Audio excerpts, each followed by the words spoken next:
Peace, y'all. It is I, Energy Master, aka the Emma, and you are watching 5% Nation, the Solar Return, and this is episode 4. We're talking about the Supreme Mathematics. I know y'all, this is what y'all came for. Alright, so as always, I'm recording these live on YouTube. I'm recording them live on Facebook, and then I will transfer them and schedule them on YouTube later. So make sure that you subscribe to my channel at Energy Master, just like you see it spelled on the board.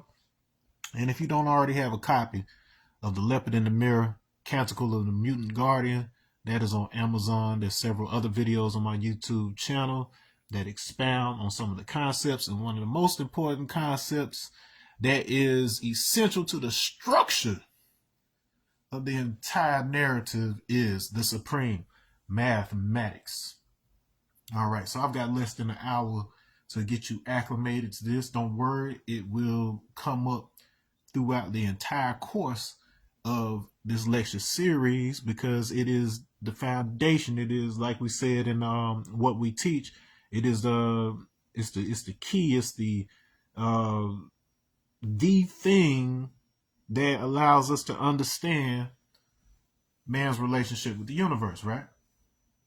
All right, and so one thing, if you are a seasoned 5% of your God or Earth, this is day one basic for you. You'll see that I intentionally kept the basic forms of the names rather than expanding out to culture of freedom or power or refinement. If this is your first time ever being introduced to anything related to the Supreme Mathematics at all, if I'm being real with you, I would love for any and everybody to, get the full lessons and everything that comes along with it. As much as I would, like you to go out and teach, we always had a saying, not everybody's going to be God or Earth, but everybody can be civilized, right? And so likewise, if you don't learn anything else throughout the course of this series, if you don't watch a single other video, I would at least love for you to be acclimated and at least familiar with the existence of this right here, the Supreme Mathematics. Right off top, you should notice that unlike the numbers that you're normally used to interacting with in a mathematical framework, each of these numbers has a distinct quality. So it isn't just simply a matter of giving them a different name. They actually have functional elements associated with each definition of it. And so similar to how in either Hebrew Kabbalah or in Arabic IGod, each of the units itself has a standalone meaning, and its interactions with the other elements have emergent effects and emergent meanings. All right, so these are the basic building blocks of meaning itself. And so meaning is the way by which we filter reality. So you as a human being don't have the same experience of time or space that something like, let's say, like a butterfly would have.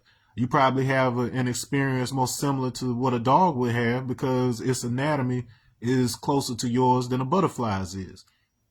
There's a range, a field of the electromagnetic spectrum that the butterfly experiences that you can't experience. You have more restraints with regards to what colors and, the range of light that you can see. Similarly, a dog has a vaster range of sound frequencies and smell frequencies that it can detect. The human form is essentially designed such that you don't have any of the usual protections and,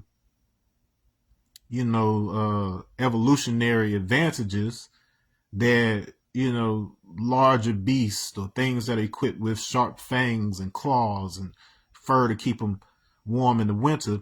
So that our form is particularly adept at having to form creative solutions for survival. That's the reason you're built the way that you're built. It's so that you have no choice but to understand how to use your mind and your reasoning and your assessment of the environment and your ability to predict behaviors and things of that nature in order to be able to survive. And then naturally, because we put so much focus on that aspect of ourselves, it did give us a evolutionary boost over any other creature on the planet, as long as we don't go swimming in a shark's territory, because it is naturally more adapted to that particular environment. But even so, we still are able to catch and kill sharks. So at the end of the day, our intellect gives us an evolutionary edge. All right. And so the way that intellect operates is in the form of relative relationships. And so how do we categorize, aka quantize those relationships? We do it in the form of numbers. So it's not simply an abstract concept. It's simply that the names and the language that we have applied to these phenomena have an abstract element to it.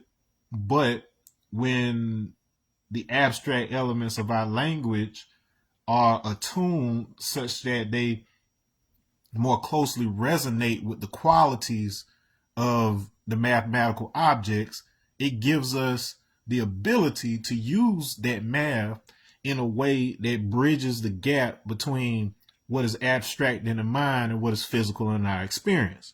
All right. And so on the surface, it seems like the supreme mathematics is just a simple renaming of the numbers. But at the end of the day, what it's doing is installing a symbolic framework that is more resonant with the experienced reality, such that by you understanding mathematical relationships and being able to align them with quality relationships, you can more efficiently organize information as well as predict situations in your own environment and your experience of the world.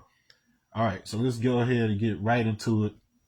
Like I said, I got limited time to work, so we're going to get through all of these in a simple but thorough manner. And like I said, we will come back around to this stuff countless times as we move forward. All right, so first, of course, you got knowledge. So the number one, we call it knowledge. And so knowledge is to know, look, listen, observe, and also respect. A body of accumulated facts, the key to all aspects in life, the foundation for everything in existence. Knowledge is also symbolic to the Asiatic Blackman. All right, so a couple of things to deal with right off top. So the first thing I want you to look at with that is the inclusion of respect within the context of these other sensory descriptions associated with looking, listening, observing, all of this, right? Because the word respect means to look again, right? So it's telling you not just to look, but to look again, which is to say, whatever your first impression is of something, you are acknowledging the fact that there may be something you miss, and so that impulse that allows you to even think to do that before reacting to something, that's the foundation for respect. When we respect each other, what we're saying is we're giving each other the common courtesy such that we're going to take a second look at this thing before we end up jumping down each other's throats, right? Okay, so a body of accumulated facts. All right, so facts are the indisputable aspects of something. And so when you bring those things together, they form a picture. And that picture is what we typically refer to as the body of something. All right. And then so the key to all aspects in life from a physical standpoint, um all elements are essentially built on the foundation of the first element, which is hydrogen. It only has one proton, one neutron, one electron, and therefore has an atomic number over one. So at the end of the day, you can look at all elements as simply being various combinations building on the foundation of one. You can look at all numbers as building on the foundation of one. All right. So inherent in that, in the last part of what we just said, the body of accumulated facts, inherent within that is the concept of oneness. So despite the fact that this is an assembly of multiple ingredients and facts, there's one fact that encompasses the whole thing, and we call that the body. Okay, so if you understand oneness as a quality of one, that helps you understand what we're going to add on to this. All right. So it says the foundation for everything in existence. We already covered that. And then last but not least, says knowledge is also symbolic to the Asiatic Blackman. Okay, so I don't know if I addressed this in previous parts or the introduction, but before the continents even separated, what we refer to largely to as Pangea now, that's what Asia actually refers to, and there's strong linguistic possibility that the word Asia itself is connected to both the words that were used for both East and South, but more importantly, it's associated with origin, whereas the word East itself is tied to Orient or the origin of something. So it isn't just tied to the name that they've given a specific location, specific physical location now. In addition, it is likely associated with the Greek word Ousia, Ousia, which is essentially the essence. All right, so what we call the essence. So it's the primordial essence from which things emerge. All right, so to say that it's the Asiatic black man, it isn't simply a declaration that he is from the continent of Asia, but to say that he is the man that emerged from the essence of what we truly are as an observing being. All right. And so I've talked about in previous videos how the specific Homo sapien template, how it emerged. The earliest evidence of it is on the African continent, but that relates mainly to the location of the vehicle, the specific form, the specific container that was resonant enough with our already existing essence. All right, so in terms of existing as a physical earth and water clay being, as you know, they use the symbolism or whatever. In terms of that going on, that's where that happened or whatever. So every statement validated within that. All right, let's move on. All right, so wisdom. Wisdom is the manifestation of knowledge, the ways and actions one uses to make his or her knowledge known, such as speaking wisely to wise the dumb and dumb. Wisdom is symbolic to the woman. So if knowledge is our man, wisdom is our woman, and it says it's the manifestation of knowledge. So there's automatically an element of something being brought into the physical or whatever. All physicality rests on the feminine aspect. You don't come into here without your mother. Your mother is directly tied to the planet. The X chromosome is such that an exact copy of that DNA is passed from mother to daughter, that mitochondrial DNA. And so they don't even know how old the oldest common female ancestor is. So largely when they talk about the origin of man, they're normally talking about the male line, because the female line is adaptive due to her having her two. This is why that two keeps coming up. Due to her having her two X chromosomes, if something is wrong with one of them, she's got an extra copy or whatever. So the female form is essential to adaptation of hominin species, such that the female human, the female bovine, which is like cows, bulls, oxes, whatever else, and the female feline, which is cats and stuff. These three are probably above and beyond any other mammal in their ability for women, for the female to be able to hybridize and still be fertile. So what that means is, like, for instance, you can make a hybrid of a let's say like a horse and a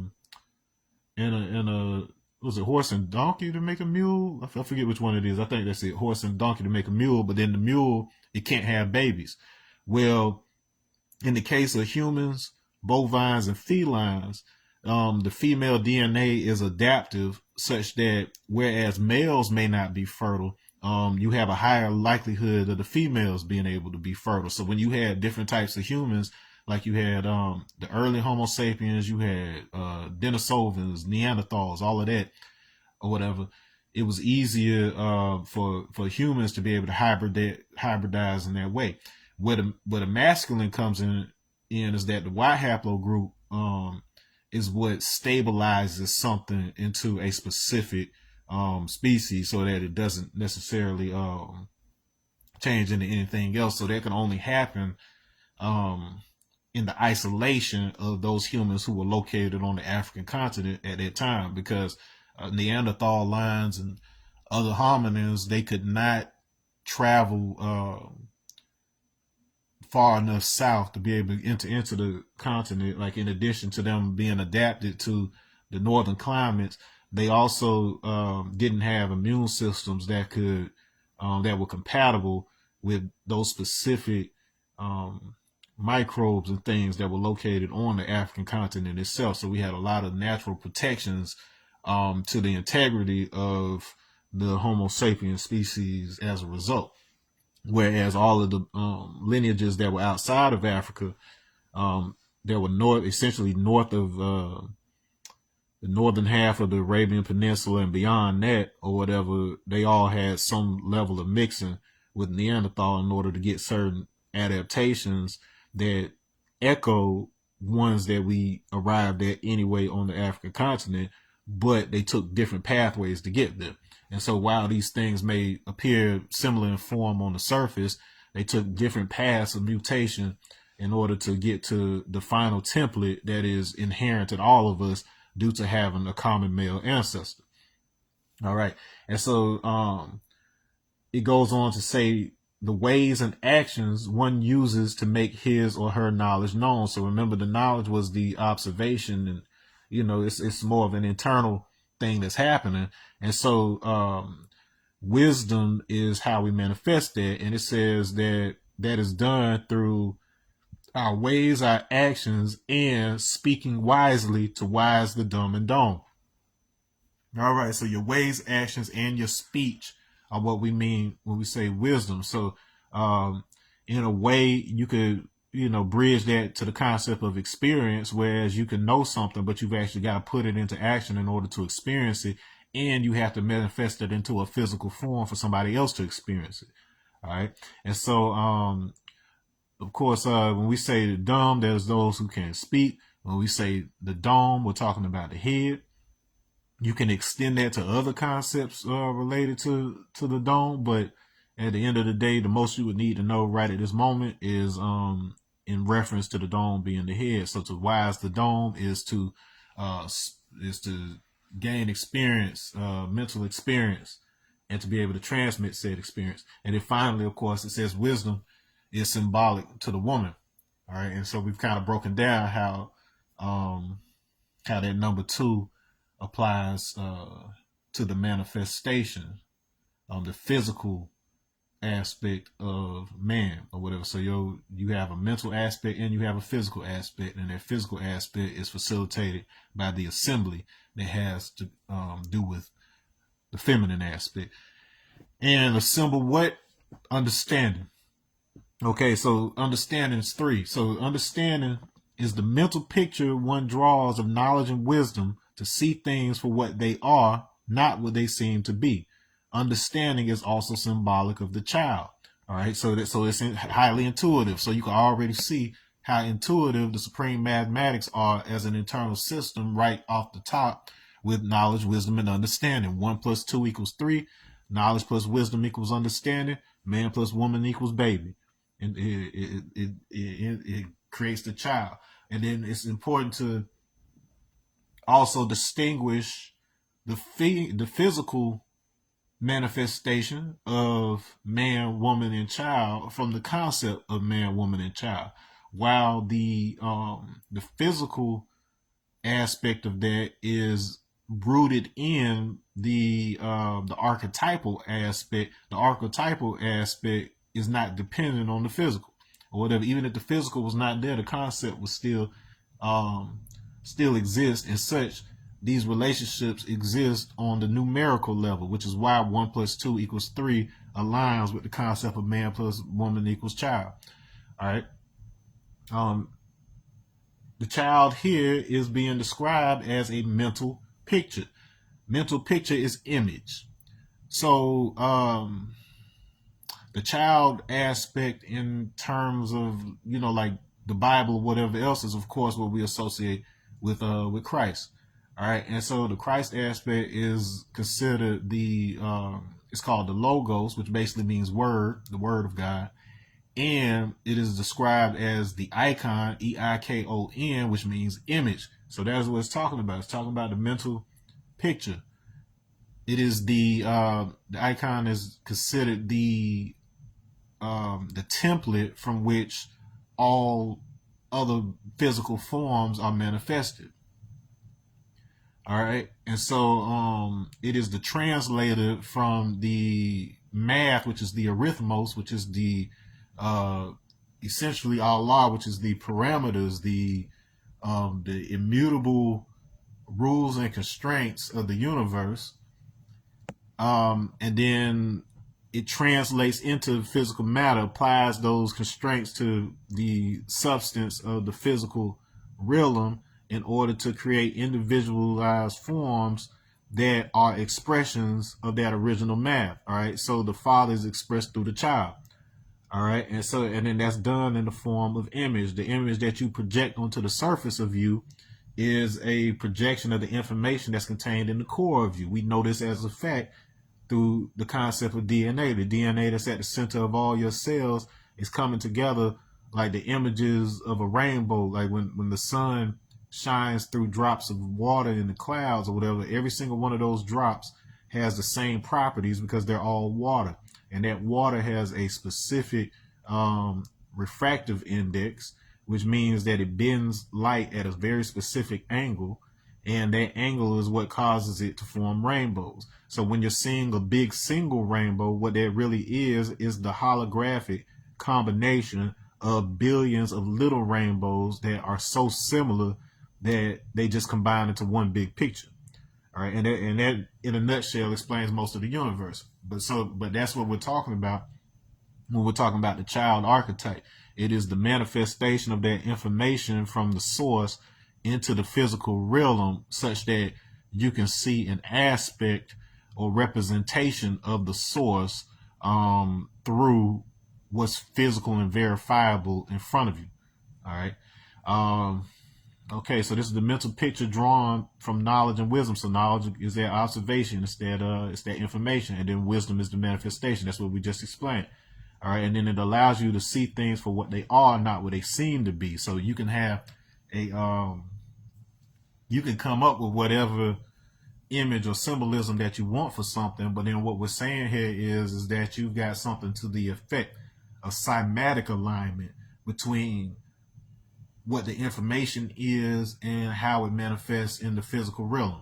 Okay, so I've talked about in other videos how sending sound through an object at the frequency that is naturally associated with that object causes a constructive interference that causes the physical object to actually physically vibrate and move as a result of that specific sound that you're sending through it. I've given the example in the past of Mariah Carey, who could hit that high C note in such a way to where the resonance could shatter certain types of wine glasses. Like this is a well-known phenomenon. It used to be big with opera singers and stuff like this. But there's a difference between speaking arbitrarily, just putting labels on things, versus understanding the science of matching a sound frequency to the object it responds to. So that's the basis of real um, powerful human language. All right. Moving on. Number 4 is culture. All right, and then of course you have a understanding of the word culture from English language. You have an understanding of any of these words from a common English understanding. And so what we're doing here is shaping and articulating what we mean when we say these words. And it's not because we're imposing new meanings on them, but it's based on a deeper understanding of the linguistic origins and the relationships of these quantum values with each other. All right, so supreme mathematics didn't just pop up out of nowhere. All right, so in our vernacular, culture is one's way of life. IGod, I, self, Lord, and Master is the culture of freedom. So that's partially why, me, my enlightenment, like the line that I come from, we don't typically expand that out to culture or freedom, simply because it's included in the definition itself. And so, in addition to it being one's way of life, I know we typically think of culture as being, multiple people, but you have an internal culture too. So it's the way that you live. And just like the rainbow example I gave, if you in a group of people all are operating on the same internal culture, it combines into a single shared culture. All right, that allows for the ease of transmission of information. And so you don't have to do much discussing because you have a common knowledge base, and all of you are reflecting a similar image as a result. So that so the knowledge understanding, so that's 1 + 3 borns culture. It brings culture, so that's mathematically sound. So we're sourcing, because we're sourcing the same information, we're presenting a like image of who we are. And so that becomes what we look at as a group culture, right? And so likewise, you can also wisdom born to culture, which is basically to say that you have two sides to the wisdom, and then depending on how they match up or whatever, like when you're having a conversation between two people, if we share a similar language or whatever, it's more compatible, and then that language is what from what the group culture is generated. All right, so once again, mathematically sound. All right, then it says, IGod, or I, self, Lord, and Master is the culture of freedom. Those two concepts, even though that's the terminology that's used in this particular culture, whatever, it is identical to millennia old concepts all over the planet that essentially says that the individual life force, the individual spark, is one and the same as the source of said spark. The Hindus, they say it in terms of Atman is Brahman, or Jiva is Shiva. But in the same respect, when we say the black man is God, it's the same statement. When we say that the Holy Spirit, as the individualized spark of the divine Trinity, is the means by which we interface with both the Son and the Father and all that, even though they have personified those things and they've complicated the language surrounding those things, they're saying the same thing, but have indoctrinated you into believing that there's only one way to say that. If there were a single way to say it, I would assure you it would more likely be in Greek, and you can't simply just translate other languages into English or whatever and still retain the meaning. Because just like how with this, each one of these numbers has a distinction and a quality to it that is captured by the names and definitions I'm giving you with the supreme mathematics. Similarly, the old languages like ancient Greek, Egyptian, Hebrew, Proto-Afro-Asiatic languages, Proto-Semitic languages, Proto-Bantu, whatever it may be, the older forms of these languages were quantum with respect to the elements used to construct those words themselves had qualities, and the word was describing a specific combination of said qualities. And this is largely recognized as gematria, which is just another way of saying geometry, which means the measurement of the earth. And when we're talking about the earth in a 5% concept, that's referring to the mother. So that feminine concept, the physical, but at the same time, it's also talking about the generalization of form. So even if said form has not manifested, it is the information that is informing that physical manifestation in the first place. All right, so all of that should be in your understanding. Now, I, self, Lord, and Master in particular is the acronym for Islam, which we established in what we teach in the 4th degree of that, or whatever, where we say it's a natural way of life, not a religion. But so I, self, Lord, am Master. That's not to say you're master over somebody else. That's not to say that there isn't an aspect of yourself, a group aspect of yourself, or a source aspect of yourself that you are replacing. That would be an egoic understanding of this term. And I'm pretty sure that's how a lot of people misinterpret, the teachings of the 5%, those who are outside looking in. But what it's saying is that when you identify your connection to the source of all things or whatever, you realize that the only thing that is separating you from that is your own understanding, and that is associated with your ego. So at the end of the day, the black man being God is a function of the knowledge of self, because it gives you the framework necessary in order to separate your projection onto the reality from the underlying actual reality. And then in doing so, you're able to identify and more closely resonate with that, such that you as a aspect of God can shine through, such that people are able to look at you and understand God, because you're the image of God, or you're the icon, just like that's what the Christ is, or whatever. And so, but when we talk about that concept, we're talking about it as a pre-existing archetypal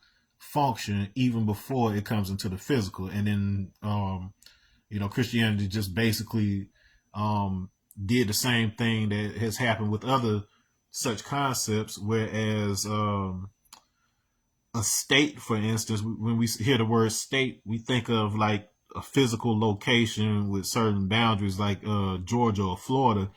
But not everybody understands the concept of a physical state, like the state that water is in when it's frozen versus the state that it's in when it's liquid, right? And so if you understand state in that regard, you understand the concept from which the physical situation gets sourced. So you can just look at the physical land location of a state as being frozen in a specific set of parameters that are set by their state laws and the national laws. So if you can bridge that concept or whatever, you are already halfway to what we about to hit on next, which is power. All right. So for us, let me address this idea of the culture of freedom. So there's a difference between liberty and freedom, where you have this concept of, like, let's say, like degrees of freedom of motion, where there's nothing restraining your situation. And so with this higher understanding that isn't locked into a specific location or physicality, that's what it really means to be free. Now liberty, on the other hand, is you doing whatever you want to. So there's no discipline necessary in the concept of liberty, and which is why it's so problematic in the conversation of today or whatever, because when people don't understand freedom with regards to the self-discipline, where you're setting the parameters such that you have more degrees to make moves or whatever, liberty just basically says, regardless of whether our ideologies clash or whether or not what I think is good for me is good for you, I'm gonna do it anyway. That's what liberty is. So we have to, kind of modulate a little bit with regards to the language that we're using surrounding these concepts, if you want to ever see it properly, manifest in a way that is functional for us. All right, so moving on to power. Power is the truth, and truth is the power to resurrect the mentally dead from the present state of awareness. So a couple of truths are already being communicated and suggested within that definition, such that one is telling you that resurrection is supposed to be a restoration of the mental from a dead state. So when you're in that physical, you're in that stuck state of parameters or whatever else, you need to restore that state of freedom in which your mind isn't so latched onto a particular understanding of something that it cannot expand and grow and evolve to be more global, more universal, and give you more degrees of freedom, right?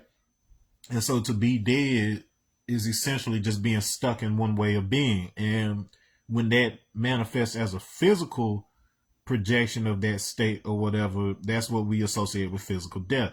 It's just that your body, it has operated for so long, and you actually see this in the behavior of older people, where like if you, from my generation, and you're trying to um, show an older person like your grandma or great grandma, somebody like that, how to use like a smartphone, they're so used to, most of their life they had to use like cord phones and house phones, and they didn't necessarily have computers when they were younger or whatever else. So by the time their development reached that age where it starts to slow down and not absorb new information like it used to or whatever, those technologies had already been, sunk into their head. So now with the new stuff, it's harder for them to make those adjustments and mental connections. I'm not saying it's impossible, because of course, if they've been doing activities that promote neuroplasticity or whatever, it's no issue. All right. And so the truth is, like it says, the power to resurrect the mentally dead from their present state of awareness. So you're always aware. It's just a matter of what you're aware of. What is your reality filtering at any given time? When you are being completely filtered out, that's the blackness of death that people talk about. But there's some evidence through my own experiences and then practices that have been around for as long as we've been on this planet, that help to circumvent that trap of what happens with your awareness after the physical breaks down, because you still have energy, you still have information. Even the vacuum has fields within it or whatever, so it's just a change in state once again. So present state of awareness is right there in the map. All right, moving on, because I ain't got but so many minutes. All right, so 6 is equality. And so for us, equality means to be equal in everything, in all aspects of life. So it is the, within the word equality, you hear the word quality itself. And so it is to say there are certain qualities that are present and inherent in everything. And to adhere to those things, to recognize those things, is to already have a leg up on power, because instead of you limiting yourself to personal preference, or the only way that I can have this thing is to cut somebody else off from that thing, equality is essentially saying that there are certain things that are already naturally and inherently present in all things, and if you can understand, operate within, and identify with those things, it gives you a stable ground for you and others to be able to interface with each other and be able to interface with your reality. I'm not going to spend a lot of time on that, because that should be self-explanatory. All right, moving right along. Of course, one of the most important degrees within this, IGod. All right. Matter of fact, let me back up a little bit. So, power, you often hear that defined as power or refinement. Once again, not going to get into to refinement. The refinement of power, to clean it up, to clear it up, or whatever. That's part of that change in awareness state. But we'll get into that a little bit more once we get into the 120 lessons. Hopping ahead again, back to IGod, which is the number 7. Our definition is God is the original man. Allah is God, always has been, always will be. The all I see and the all and the all is 360 degrees.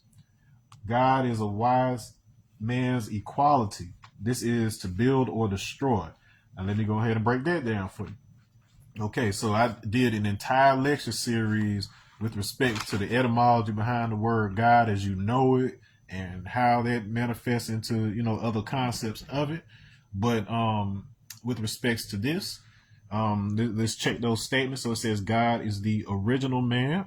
We just went through a clarification with regards to origin and Asiatic and all of that. And so we are talking about an originating principle. And you have a concept in the Abrahamic and other cosmologies with regards to the logos, which we associate with the Christ, which is the template.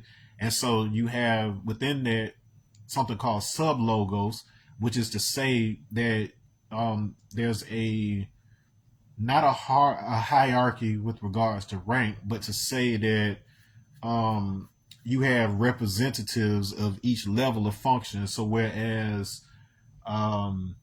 the principle of a galaxy that around which all things in that galaxy rotate would be the galactic center.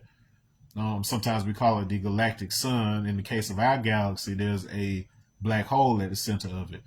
Well, conceptually, that function in our solar system is provided by the sun. So the common factor between those two things is that they are a gravitational center of a system.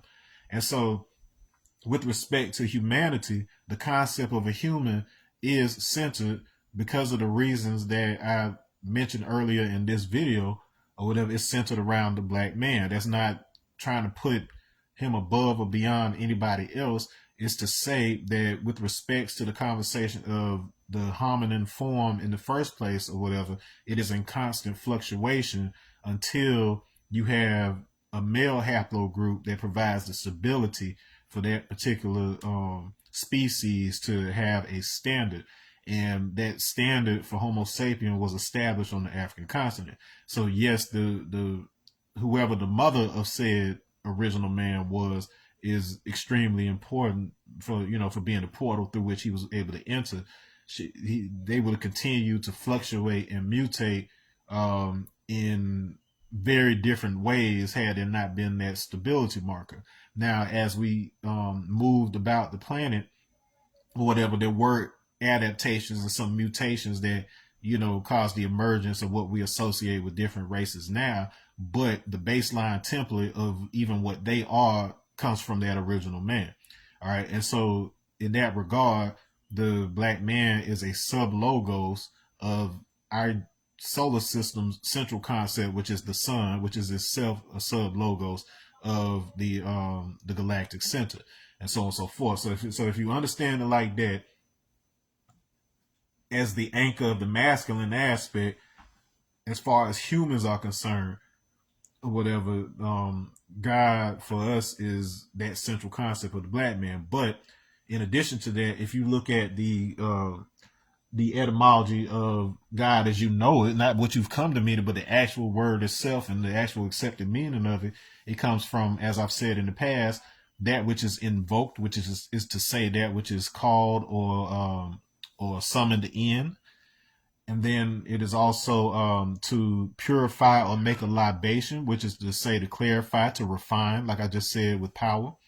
And it's also a spirit inhabiting a mound. Spirit is synonymous with Akash, which is itself synonymous with concepts of space, sky, and atmosphere. So it is the heavenly aspect, if you will, the information aspect, the etheric aspect.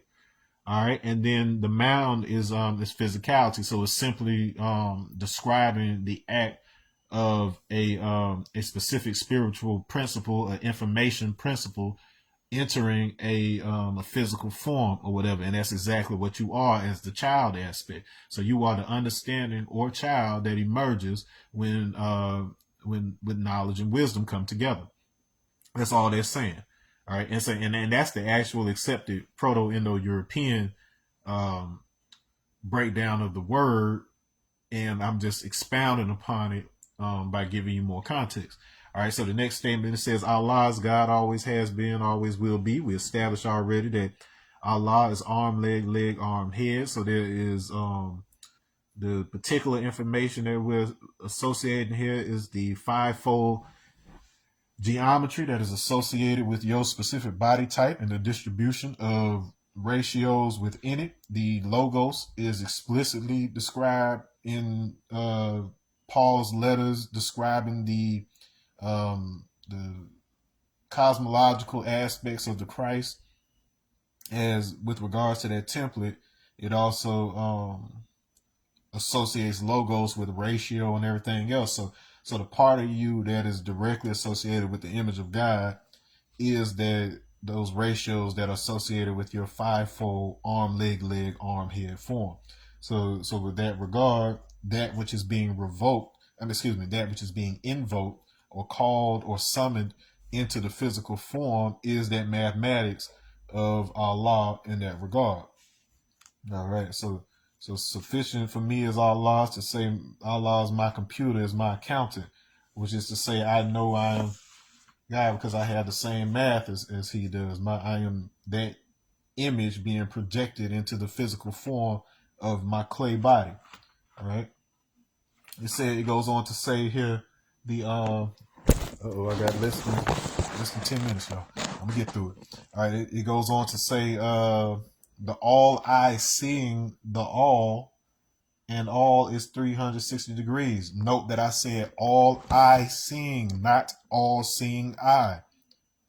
The all eye seeing is to say we are the many acting as one. It's not one thing trying to enforce or impose itself over all others. So that's one of the biggest discrepancies in most people's understanding of this. We are not related to the all seeing eye Illuminati bullshit. We are the all eye seeing. We are the many acting as one. This is the same description that our ancestors placed upon the spots of a leopard. That's why I wrote the book, The Leopard in the Mirror, or whatever, because it's the recognition that, like, that's why we say, like, we're the God. It's like you rarely hear us talk about lower G with the S plural gods like that. No, we say that's the God. We the God or whatever, because combined we're conceptually the original man, because we all descend from that central concept, right? And then we are the form still existing on earth that is still most resonant with the state that original man was in order to interact globally with his environment in an omnidirectional type of way. Just like a sea urchin's body is covered in melanin so that it could absorb the light spectrum from all directions, and its dark color allows it to absorb a larger spectrum of light. Our melanin on the surface of our skin allows us to interact with almost the entire spectrum of light. So there's information that our body is absorbing and interacting with on a subconscious level that you don't even realize, unless, of course, you go through these steps to understand how to interface with that knowledge and be able to unlock it. All right. And all is 360 degrees. So that's their full circle. That's their omnidirectional presence I was just talking about. And then finally it says God is a wise man's equality. This is to build or destroy. I will elaborate on build or destroy in a moment because it's in the next degree. But I want you, because it means the letter 8. I mean the number 8. And so the significance here is that a wise man's equality, wisdom is 2 and equality is 6. So there's a mathematical problem right there in the language of it. It's saying that we're not just talking about 8 by itself. We're talking about the specific combination of wisdom equality. So we're using the same speech. We're using the same actions, right? We're building on a shared culture or whatever. And our culture is equated with the qualities that are inherent in all things equally. So it's a holographic type of presence, and then that becomes all our God. Now, like I said, number 8 is build or destroy, which is to build is to add on to life, and to destroy is to take away from life. It's that simple. So in terms of life force, jiva, whatever you want to call it, chi, it's the simple aspect of either adding on which is to say, you're in a framework where you are making something more diversified and complex so that it builds up within the material experience? Or are you simplifying that thing, purifying that thing to where it is free to move even beyond the physical, back into the spiritual, back into the essence? So if you think of building and destroying in that regard, it's essentially, are you making something more structurally sound but complex so that you can differentiate and distinguish parts of it and build a larger tower out of that thing, giving more physical presence? Or are you simplifying that thing and the connections between the elements of that thing to the point where it's almost like a fluid that can essentially snap out of reality? That's what's happening when your body breaks down. You're like in death, okay? All right, so next is born, which is 9. All right, so born is to bring into existence, no brainer there, but it goes further to bring your attention to the fact that a child is born in 9 months from mental to physical. So we don't typically think of the mental as being our origin, but the word mental comes from the same root as the word moon and mind, in that it deals with measurement or whatever. So once again, this is addressing that specific measurement. You are a combination of time cycles. You are a combination of quantum relationships between forces and stuff. So if you want to break it down to the concept of frequency, frequency simply means how often is something happening relative to something else. Like how many times is this same thing happening over and over in the same way? And we call that periodicity, which is what distinguishes one atom from another. So there should be no disputes as to whether things manifest from the mental to the physical. It's just a block with regard to your understanding of what those words mean on the individual level. And last but not least, before I get out of here, is cipher. Cipher is a person, place, or thing, a circle consisting of 360 degrees. Completion. Remember, we brought up the cipher in the definition of the all in all when we were talking about Allah God. And you may notice the person, place, or thing aspect is how we describe a noun in language, which should bring your attention to the fact that even within our speaking and even within our grammatic structure, we are following universal rules, all right, of the way that things manifest and maintain themselves in physical reality. All right. And so this concept of completion goes back to the concept of oneness that I was talking about, the idea of having structural integrity on an internal standpoint. But when you recognize that there is no separation between you and the all or whatever else, then you start to recognize that the integrity of you as a form is a microcosm of the same integrity that holds the whole universe together. And so by you being able to observe that, from an external standpoint, it allows you to learn things about your internal state that give you the insights necessary to form the mental picture necessary in order to take control of certain faculties of your wisdom by pairing it with the proper knowledge.